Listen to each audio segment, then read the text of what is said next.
क्या है, एनवायरनमेंट को जो गर्मी बढ़ रही है, जैसे कहते हैं ना ग्लेशियर्स हमारे पिघल रहे हैं, तो इसमें एक बहुत बड़ा रीजन है इन गैसों का इकट्ठा होना। फिर होता है पेरिस जलवायु परिवर्तन समझौता। ये कब हुआ था? 2015 में। पेरिस पेरिस जलवायु परिवर्तन युग कब हुआ था? ये हमारा हुआ था 2015 में।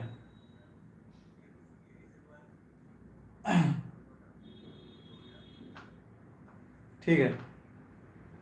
तो पेरिस जलवायु परिवर्तन जब यहाँ पे हुआ था, पर जो समझौता जब यहाँ पे हुआ था वो हमारा 2015 में हुआ था। उसमें क्या डिसीजन लिया गया था कि जो अधिकतम ताप वृद्धि है उसको 2% तक रोकने का समझौता हुआ था। कहाँ पे हुआ था? पेरिस जलवायु परिवर्तन समझौता में।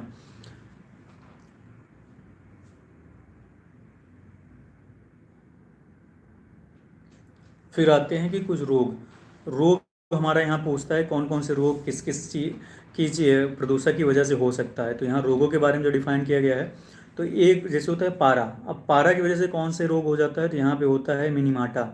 जो मिनीमाटा बीमारी है वो पारे की प्रदूषण के होने, पारे की वजह से या पारे का हम संपर्क में रहते हैं, पारा हमारे बॉडी में होता है तो उसमें मिनीमाटा बीमारी हो जाती है। कैडमियम अगर होता है तो कैडमियम की वजह से हमारी कौन सी बीमारी हो जाती है? इटाई बीमारी हो जाती है।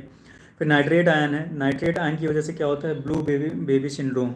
नाइट्रस नाइट्रेट आयन की वजह से ब्लू बेबी सिंड्रोम बीमारी होती है। नाइट्रेट आयन की वजह से, थोड़ा सा इंपॉर्टेंट है, बाकी तो और सब कई बार रिपीट हुए हैं यहाँ पे, रिपीटेड क्वेश्चन है। लेकिन अगर हम देखें तो ये भी आया हुआ है नाइट्रेट आयन की वजह से क्या कौन सी बीमारी होती है, तो ब्लू बेबी सिंड्रोम यहाँ पे होता है। फ्लोराइड आयन की वजह से क्या होता है?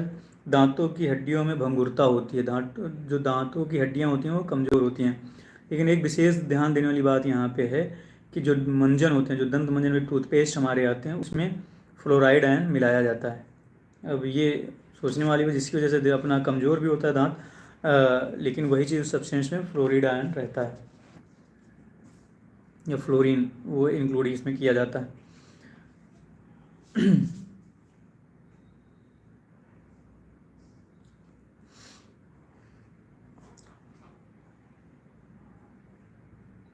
अच्छा, अब एक क्वेश्चन पूछा है कि जैव विविधता के लिए, जो जैव विविधता होती है उसके लिए क्या है कि सबसे अधिकतम संकट क्या है?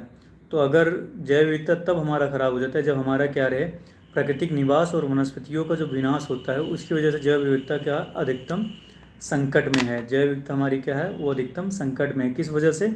कि हमारे जो नेचुरल जो वो हैं, हैबिटेट हैं, और उसके बाद जो वनस्पतियाँ हैं, वेजिटेबल्स हैं या फिर प्लांट्स हैं, उनका अगर हम लोग बिना मतलब डिस्ट्रॉय करते हैं तो हमारा क्या होता है? जैव विविधता संकट में, जैव विविधता भी हमारे क्या होता है?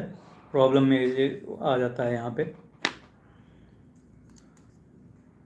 फिर यहाँ पे कुछ क्वेश्चन दिया हुआ है कि ये बताइए जलवायु परिवर्तन के प्रमुख कारक हैं। जो जलवायु परिवर्तन है अब उसमें प्रमुख कारण कौन सा है? तो यहाँ पे ऑप्शन दिया जीवाश्म ईंधन का अधिक प्रज्वलन, तैल चलित स्वचालितों की संख्या विस्फोटन, सौर धधक में वृद्धि, अत्यधिक वनोन्मूलन।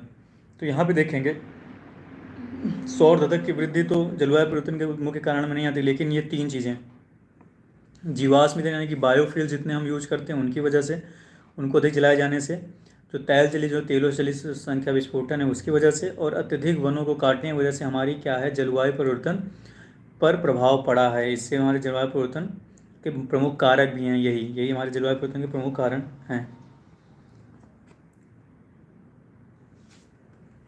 फिर ये एनवायरनमेंट से पूछता है या उससे पूछ रहा है यहाँ पे कि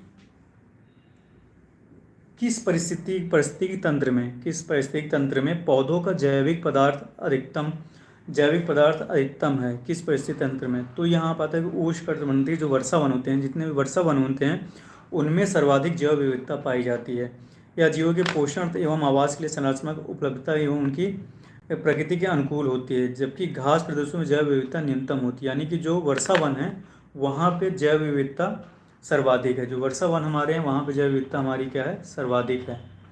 तो ये हमें एकदम विशेष ध्यान रखने वाली बात है यहाँ पे है।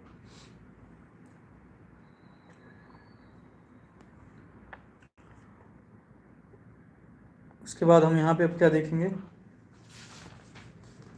नेक्स्ट हम जो देखते हैं तो यहाँ पे है वन संरक्षण अधिनियम। अधिनियम